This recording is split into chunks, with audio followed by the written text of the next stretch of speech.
Assalamualaikum warahmatullahi wabarakatuh. Jumpa lagi dengan saya, Firman Wanipin, dalam channel dan TikTok Cilote Wanipin. Hari ini saya bersama dengan Zirma Zulneldi. Abang saya, kebetulan beliau satu SMA dengan saya, SMA Negeri 3 Padang. Dan hari ini beliau adalah Ketua Pemenangan Pemilu Wilayah Partai Umat Provinsi Sumatera Barat. Dan ada hal yang perlu kita gali dari beliau, karena beliau ini adalah seorang yang luar biasa. Kemudian juga idola saya, karena pemikiran-pemikiran beliau itu sangat bagus sekali untuk kepentingan umat. Nah, jadi Bang Zirma, hari ini Bang Zirma, masyarakat ya, khususnya di Indonesia dan Sumatera Barat dihadapkan dengan beberapa ideologi-ideologi yang berkembang saat ini. Dan masyarakat perlu mengetahui ideologi apa saja sih yang berkembang, karena banyak yang tidak paham dengan ideologi-ideologi yang sekarang ini. Memang kondisi hari ini kan cukup luar biasa nih Bang. Apa itu ideologi, mungkin generasi muda kita tidak paham dan perlu pencerahan dari Abang, Pak. Silakan Bang Zirma. Ya, bismillahirrahmanirrahim, Wanipin. Memang apa yang kita perhatikan setiap hari, bahwa tiba-tiba ada teman-teman berpolitik, tapi kemudian ya, dia tidak paham di mana posisi berdirinya. Atau kemudian kita sebut ini partai identitas. Tiba-tiba Partai Umat bilang, iya kami partai identitas. Jadi Partai Umat adalah partai identitas. Partai identitas. Identitasnya Islam. Islam. Nah, mungkin teman-teman lain tidak berani untuk mengatakan identitas kami adalah nasionalisme sekuler. iya, iya. Nah gitu, sekuler. Berarti Bang itu ada 3 tuh Bang? Ada 3. Satu lagi yang ya, kita kenal selama ini misalnya sosialis komunis atau Marxisme. Marxisme. Atau sejak tahun 1926 sebenarnya para tokoh kita sudah bicara tentang itu. Iya, iya. Bahwa di Indonesia ini ada 3 ideologi. Pertama disebut dengan, ada buku yang pernah kita baca itu disebut tentang nasionalisme, Islamisme, dan Marxisme. Tahun 59 Bung Karno bilang Nasakom, nasionalis, agama komunis. Jadi sesungguhnya ini bukan barang baru, namun kemudian sering terlupakan. Iya, iya. Sehingga ketika kita beridentitas sebagai seorang nasionalis, ya nasionalis. Berarti kita seorang sekuler. Iya, iya. Kalau Islam ya Islam, kita Islam. Kalau memang kita misalnya sosialis komunis, ya kita Marxis gitu. Marxisme ya Bang. Marxisme. Nah, jadi ini perlu kita dudukkan bahwa memang tempat berdirinya harus dipertegas, baru kita bisa mengeluarkan gagasan tentang rancangan apa yang akan kita buat agar kemudian kemakmuran itu bisa didapatkan. Gitu. Iya, iya, betul. Nah, itu kiranya. Jadi artinya Bang dipertegas. Iya, iya. Nah, jadi kalau memang ada teman-teman yang memang dia seorang sekuler, ya nggak apa-apa. Dia memang sudah sepakat membedakan kapan dia beragama, kapan dia bernegara. Iya, iya. Sah, oke. Silahkan gunakan literaturnya gitu. Iya, iya. Nah, ya. Kemudian kalau misalnya dia Islam, dia posisikan juga Islam. Ya kan? Silahkan pakai literaturnya. Kemudian begitu juga ke kawan yang misalnya di sosialis komunis, Marxisme gitu. Iya. Apa literatur yang mereka gunakan? Baru kita bangun gagasannya. Sering kemudian ketika kita beridentitas Islam dan kita dituduh menjual ayat misalnya. Iya, iya, betul. Itu kan sering juga kita dengar tuh. Iya. Ini identitas ini, tapi dia sering jual ini. Jual ayat. Jual ayat ya. Bagaimana kita disebut menjual ayat kalau memang sebagai beridentitas Islam, literaturnya Al-Quran dan hadis. Jadi bagaimana kita nggak bicara Al-Quran? Misalnya dalam bernegara itu salah satunya ada di surat At-Taubah ayat 122 misalnya. Nggak mungkin kita nggak sebut surat At-Taubah 122. Dibilang kemudian kita jual ayat. Padahal itu sebenarnya adalah landasan. Nah, apa bunyinya? Misalnya itu. Dan tidak sepatutnya orang-orang mukmin itu semuanya pergi ke medan perang. Mengapa sebagian dari mereka, setiap golongan di antara mereka tidak pergi untuk memperdalam ilmu pengetahuan agama mereka dan untuk memberi peringatan kepada kaumnya apabila mereka telah kembali agar mereka dapat menjaga diri. Artinya, janganlah semuanya pergi perang. Iya, iya. Sebagian cari ilmu. Ya kan? Timba ilmu itu. Timba ilmu. Nanti kalau ada penyerangan lewat pikiran, ya yang punya ilmu jawab. Yang mengkanter kan begitu. Jagalah diri. Menjaga diri orang kampung ini memang harus dengan ilmu juga. Iya, iya, betul. Itu kata Islam. Nah, mungkin di dalam ajaran sekuler bernegara itu bagaimana? Iya, iya. Orang-orang Marxis bicara bernegara itu seperti apa? Misalnya gitu. Dan bisa kita lihat tokoh-tokoh yang bermain di nasionalisme itu dari dulu bisa kita lihat itu. Misalnya siapa aja namanya Bang yang Sutomo, bermain di bidang di ideologi yang nasionalis. Wahidin Sudirosodo, Suraji, Cipto Mangunkusumo. Itu nasionalis ya? Ya, Soekarno. Hatta. Muhammad Hatta. Yamin. Yamin. Itu orang-orang yang berada di posisi nasionalis. Di posisi Islam ada Hos Cokroaminoto, Kiai Haji Wahid Hasyim Asy'ari. Iya. Ada Kiai Haji Ahmad Dahlan, ada Buya Hamka. Ya. Ada Buya Muhammad Natsir. Ada Safuruddin Prawira Negara. Dan Islam. Kalau yang bermain di kelompok Marxisme, ada Henk Snevely, orang Belanda dia, yang pertama 1912 bawa. Ada Tan Malaka, ada Samaun, ada Alimin, ada Musso, ada Darsono, Den Aidit, Amir Sarifuddin, Haji Misbah, ada juga Haji. Nah, gitu. Tapi dia Marxis ya? Dia Marxis. Nah, jadi memang begitulah ideologi itu bermain di Indonesia. Dan kemudian justifikasi dia ke partai. Apa partai di nasionalis dulu di tahun 55? Ya. Itu ada PNI, Parkindo, Partai Katolik, IPKI, PRN, GPPS, P3RI, Baperki, PIR, Gerinda, Persatuan Dayak, PIR Hazairin, PRIM. Banyak ya Bang ya, nasionalis. Berapa total suara yang mereka dapatkan di tahun 55? Ya. 32,62%. 32,62%. Kita lihat lagi di tahun 55 yang Islam. Islam itu ada Masumi, ada PNU, ada PSII, ada PERTI, ada PPTI, ada AKUI. Berapa jumlah suara mereka? 43,93%. 43,93%. Oh, banyak suara Islamnya? Banyak. Di tahun 55 ya.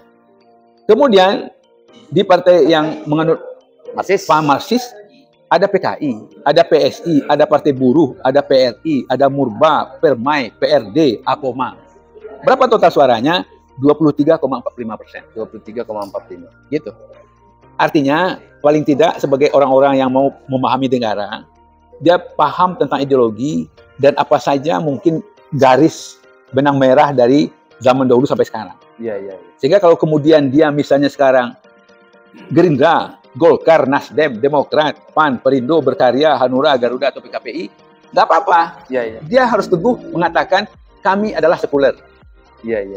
Nggak apa-apa.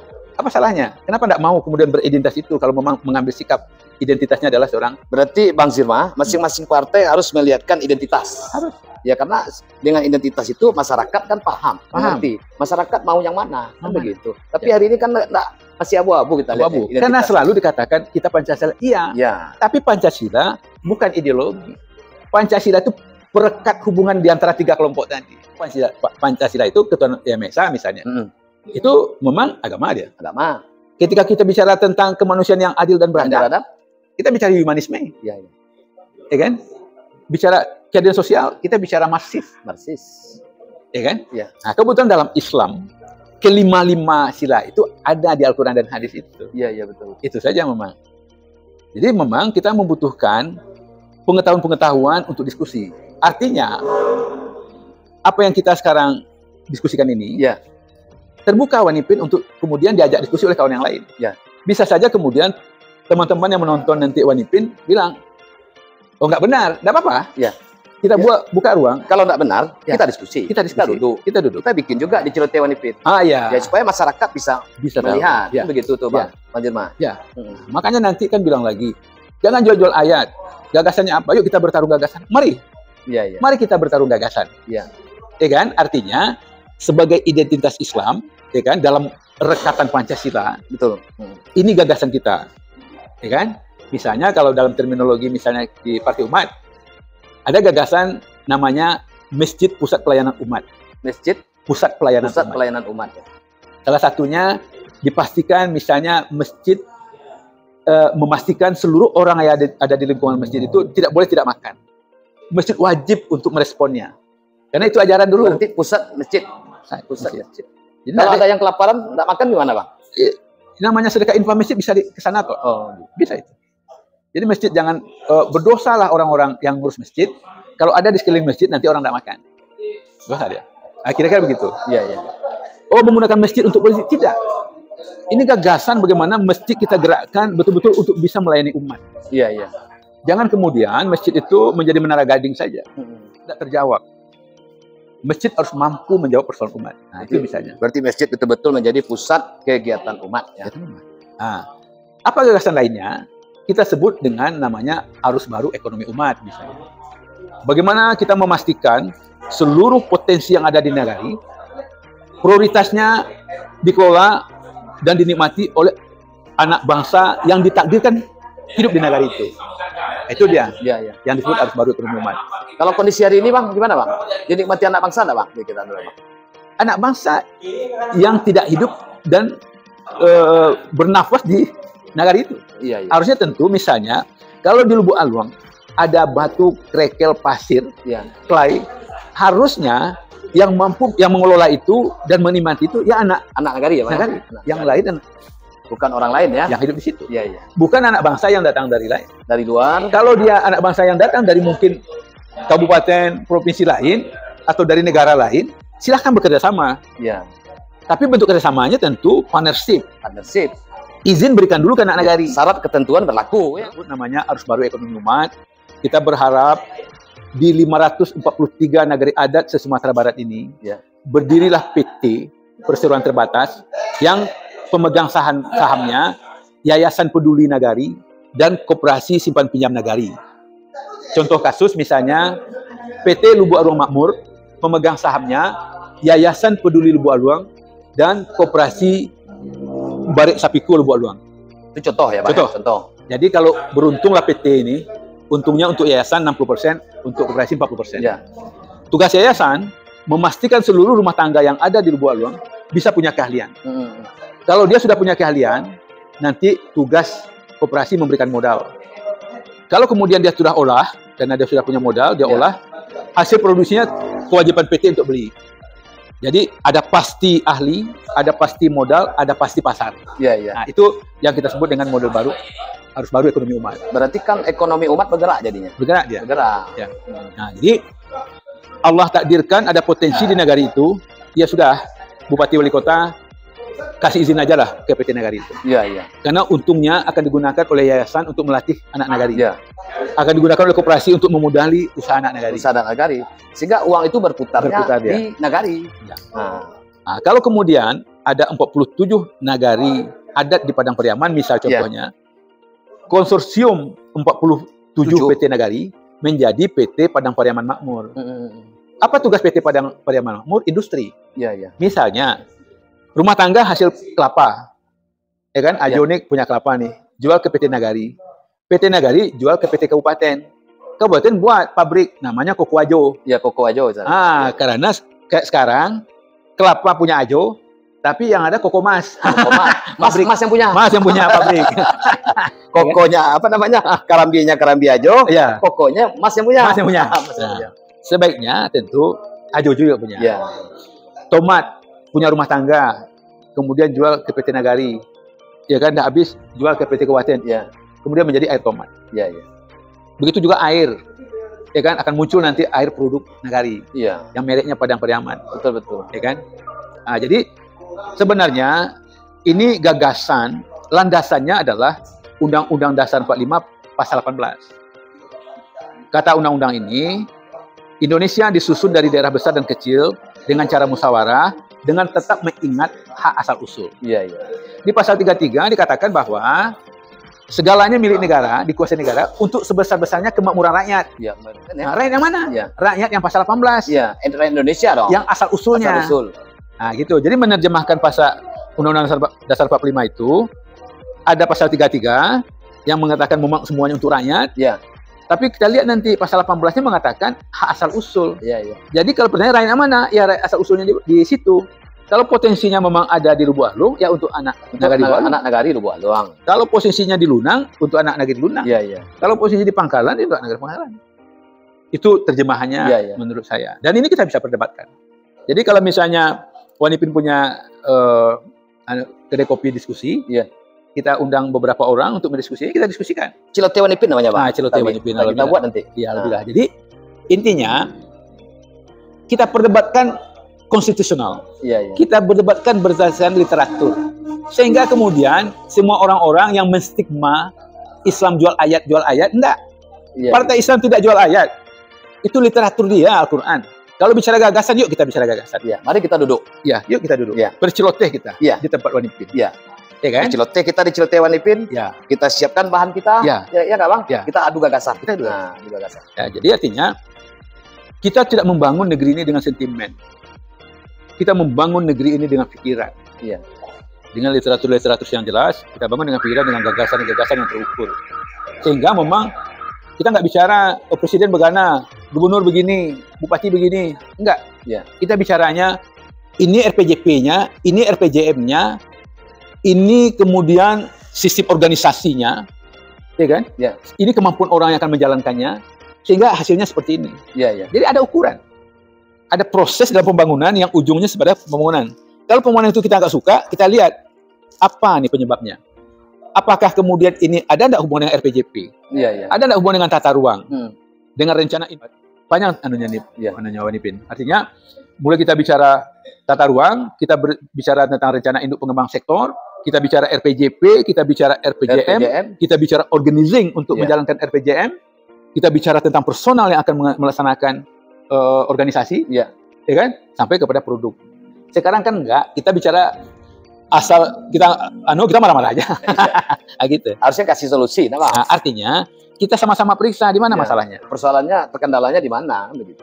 Misalnya Partai Umat punya target, bagaimana seluruh anak negeri yang ada di Sumatera Barat punya pendapatan minimal $400 per bulan. 400 per dolar kalau kita kali 15.000, ya, 6 juta. 6 juta. Bagi 30, 200.000 sehari. 200.000 sehari penghasilannya. Ya kan? Artinya statement yang kita keluarkan, ditanyakan apa solusinya? Solusinya kita laksanakan arus baru ekonomi umat. Ya. Jadi kata kuncinya adalah apabila warga atau masyarakat yang ingin berpenghasilan, ini contohnya ya Bang, memang 6 juta sebulan itu harus melakukan arus baru ekonomi umat yang program ini dilahirkan oleh Partai Umat. Ya. Pastikan masyarakat itu punya keahlian oleh yayasan. Iya, iya. Galinya. Iya, iya. Pastikan PT mampu membeli marketing ya. Nah, sekarang bagaimana kita membangun arus baru ekonomi umat ini? Ya kan? Ya. Caranya pilih Wanipin. Atau pilih Bang Zirma. Gitu. Ya kan? Artinya percayakanlah, gubernur besok dari Partai Umat. Bupati besok, wali kota besok, Partai Umat. Karena dia punya gagasan untuk memakmurkan umat. Nah, gitu. Jadi ada ukuran-ukuran yang sangat jelas yang bisa kita perdebatkan. Selamat bertemu di Ciloteh Wanipin berikutnya. Oke Bapak Ibu, para pemirsa Ciloteh Wanipin, kita cukupkan dulu bincang-bincang kita dengan Bang Zirma. Dan kita akan mengundang kepada Bapak Ibu yang barangkali ingin berciloteh bersama dengan Bang Zirma dan Wanipin. Kita siap kapanpun waktunya. Kita tutup saja. Burung Irian Cendrawasih, cukup sekian. Terima kasih.